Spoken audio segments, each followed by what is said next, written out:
UP में विधान परिषद की 5 सीटों पर हुए चुनाव में भाजपा प्रत्याशियों की जीत और सपा की करारी हार पर समाजवादी पार्टी के राष्ट्रीय अध्यक्ष और पूर्व मुख्यमंत्री अखिलेश यादव ने भाजपा की केंद्र और प्रदेश सरकार को आड़े हाथों लिया।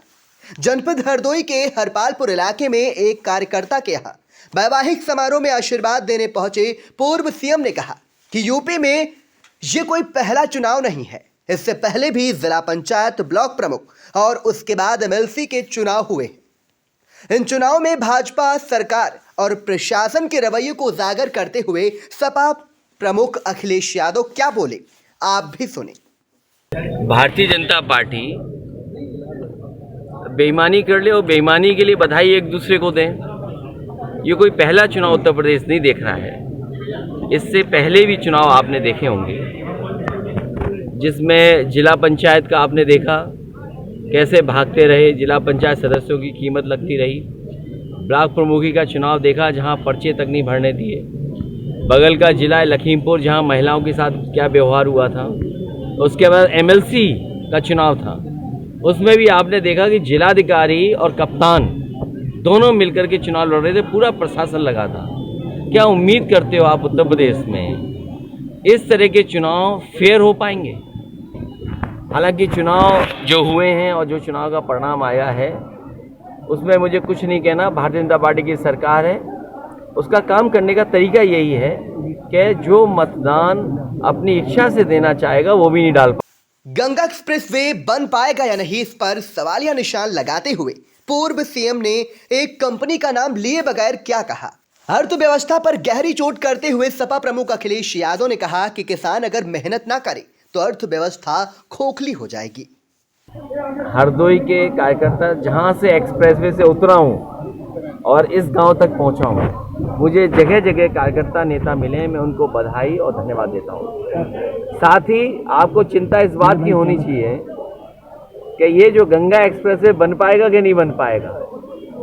और एक कंपनी जो दावा करती थी अभी कुछ दिन पहले तक कि 70,000 करोड़ का इन्वेस्टमेंट करेंगे, और आज जिन्होंने चीज़ें जानी होंगी, जो मालिक दुनिया के नंबर 2 पे था, हम आप सब उम्मीद लगाए थे कि हो सकता है 24 तक वो नंबर 1 पर पहुंच जाए। आज सोचो 20 की सूची से भी बाहर हो गया। सवाल वैल्यूएशन का नहीं है कि वैल्यूएशन कहां से कहां हो गई, किस कंपनी की वैल्यूएशन क्या से कहां पहुंच गए हम। जिन लोगों ने पैसा लगाया था उनके पैसे का नुकसान कितना हुआ होगा। एक व्यक्ति, कंपनी तो 20 से बाहर हो गई सूची में, लेकिन जिन्होंने पैसा लगाया होगा उनका क्या नुकसान हुआ होगा। और फिर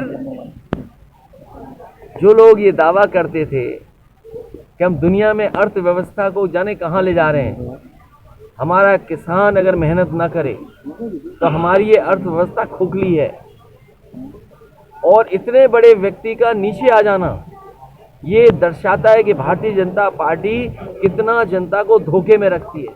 नोटबंदी, जीएसटी को धोखा बताते हुए उन्होंने महंगाई को लेकर सरकार को कटघरे में खड़ा किया। अमूल दूध के मूल्य में हुई तत्कालिक वृद्धि और महंगे हुए रिफाइंड तेल व दोगुनी आय के दावे पर वह क्या बोले, आप भी सुनिए। नोटबंदी आपने देखा धोखा था, जीएसटी धोखा। आज ही कीमत दूध की बढ़ी है, और यहाँ तो ग्रामीण क्षेत्र जहाँ उम्मीद शायद दूध की कीमत वो नहीं है जो बाजार में आज है। अगर अमूल रुपया बढ़ा दे, अमूल अगर कीमत बढ़ा रहा है और 70 तक रुपए ले जा रहा है, तो सोचिए महंगाई कहाँ है। यही लोग रिफाइंड बेच रहे थे जानबूझ करके, सरसों का तेल महंगा करके। जब सरसों का तेल महंगा हो जाएगा और रिफाइंड सस्ता बिकने लगेगा, आपको याद होगा रिफाइंड कौन मालिक है? गेहूं में हालांकि वो जो मुनाफा किसान को मिलना चाहिए वो नहीं मिला। 2022 तक आय दोगुनी होनी थी, लेकिन आटा किस कीमत पहुंच गया, गैस सिलेंडर किस कीमत है, महंगाई चरम सीमा पर है। तो ये बड़े सवाल हैं, इन सवालों पे चिंता करना चाहिए। अर्थव्यवस्था खोखली है, बीजेपी ने अर्थव्यवस्था को खोखला कर दिया है। मीडिया द्वारा पूछे गए सवालों के क्रम में बसपा प्रमुख मायावती द्वारा सपा पर की गई टिप्पणी पर पूर्व सीएम ने कहा कि बीजेपी होशियार पार्टी है वो दूसरे दलों को कब आगे रखती है। ये मेरे पत्रकार साथी, बीजेपी की होशियारी हम ही नहीं समझ पाए आप। बीजेपी होशियार पार्टी है, वो जो जवाब नहीं देना चाहती है कभी कभी दूसरे दलों को आगे करती है।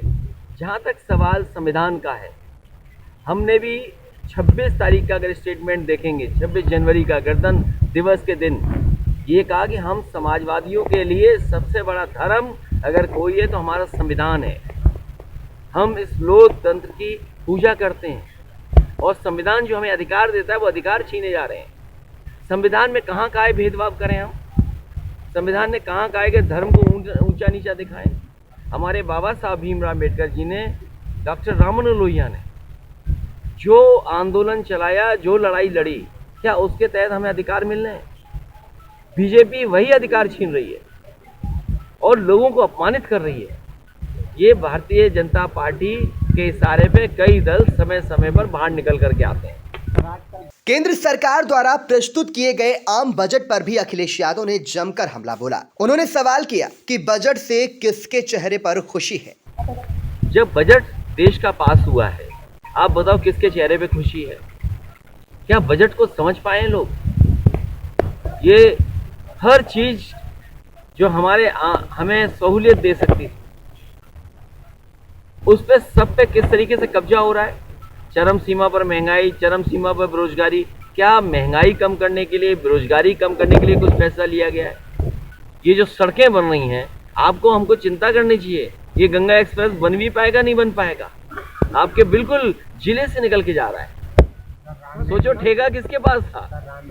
योग गुरु बाबा रामदेव को शुद्ध व्यापारी बताते हुए अखिलेश यादव ने कहा। और देखिए, बाबा रामदेव जी के लिए चिंता इसलिए मत करिए, वो योग अब नहीं सिखा रहे, योग नहीं सिखा रहे हैं, वो व्यापार कर रहे हैं। मुझे उम्मीद है कि वो उत्तर प्रदेश में अच्छा व्यापार करेंगे। तेल, घी, बिस्किट, पाउडर, नमकीन वो अच्छा बेचें। पूर्व सीएम अखिलेश यादव ने इन्वेस्टर्स समिट को भी धोखा बताया। उन्होंने मौजूद जनता से पूछा कि सपा सरकार में संडीला में जो कारखाना लगा था, क्या उसके बाद कोई कारखाना लगा है? ये इन्वेस्टमेंट मीट पहले भी धोखा थी और फिर धोखा होने जा रहा है। और आज अगर अखबार आपने पढ़ा होगा, मुख्यमंत्री जी ने कहा कि हमने 75% जमीन पर ले आए। तो इसका मतलब ये हुआ कि लगभग 5 लाख करोड़ और उसका 75% जमीन पे आ गया। तो हरदोई के लोगों बताओ, जो समाजवादी सरकार में आपके कारखाने लगे थे संडीला में, उसके अलावा एक कारखाना आगे लगाओ तो बता दो आप। एक कारखाना लगाओ हरदोई में, एक कारखाना कन्नौज में लगा हो। तो ये केवल जनता को गुमराह कर रहे हैं, अखबारों के माध्यम से, टीवी के माध्यम से अपनी बात को पहुंचाने का काम कर रहे हैं और केवल झूठ बोल रहे हैं। मीडिया के सवालों का जवाब देते हुए पूर्व सीएम ने सरकार में शामिल मंत्री, सीएम और डिप्टी सीएम पर कुछ इस तरह हमला बोला। अगर योगी के मुंह से ऐसी बात निकल रही तो मुख्यमंत्री हो, क्यों मुख्यमंत्री बने बैठे हो? हटो उस कुर्सी से।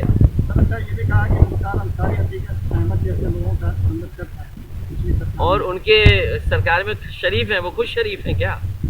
आप याद कीजिए, ये मुख्यमंत्री जी वो हैं जिन्होंने अपने खुद के केस वापस लिए, डिप्टी सीएम के वापस लिए। इन पे क्या मुकदमा था और डिप्टी सीएम पे क्या मुकदमा था? तो ऐसे मुख्यमंत्री को दूसरों के बारे में कहने का अधिकार नहीं है। कानून है, संविधान है और मुझे उम्मीद है कि कानून से उन्हें न्याय मिलेगा, न्यायालय से। अमेठी की बाजार में चलाए गए बुलडोजर की तरह सभी बाजारों में बुलडोजर चलवाने का जिक्र करते हुए सपा मुखिया अखिलेश यादव बोले। क्या अभी अमेठी के बाजार पे उन्होंने चलाया? मैं उन्हें बधाई देता हूँ। इसी तरह बाजारों में अगर चलाओगे तो शायद सड़कें चौड़ी हो जाएंगी। पूर्व सीएम ने सनातन धर्म और भारतीय संस्कृति का जिक्र करते हुए सिख समाज के लोगों से लखीमपुर जाने की भी अपील की। अयोध्या में हनुमानगढ़ी के लिए एक समुदाय द्वारा दी गई जमीन का जिक्र करते हुए कहा, तो हम कहाँ गलत कहते हैं? आप अयोध्या में जो भगवान हमारे हनुमान जी के हनुमानगढ़ी है, उसके लिए नवाबों ने जमीन दी थी। तो ये जो हमारी मिली जुली संस्कृति है, हमारी जो एक दूसरे का सहयोग करने की जो संस्कृति है, हमारा भारत तभी अच्छा लगता है ये गुलदस्ता की तरह हो जिसमें हर रंग शामिल हो। ये तो समाजवादियों की बातें करने लगे। क्या बात है, लगता है कुर्सी से हटने वाले तो नहीं है। आज सिख समुदाय के लोग समाजवादी पार्टी कार्यालय पहुंचे, वहां पर रामचरित मानस। मुझे उम्मीद है कि सिख समाज के लोग थार में बैठ करके लखीमपुर में भी जाएंगे और बीजेपी के इशारे से नाकाम करें। बीजेपी के कार्यालय में थार लेकर पहुंचे और जो आईपीसी की किताब है उसको लेकर के जाएं कि उसके तहत कार्रवाई हुई है बीजेपी के लोगों पे कि नहीं हुई है।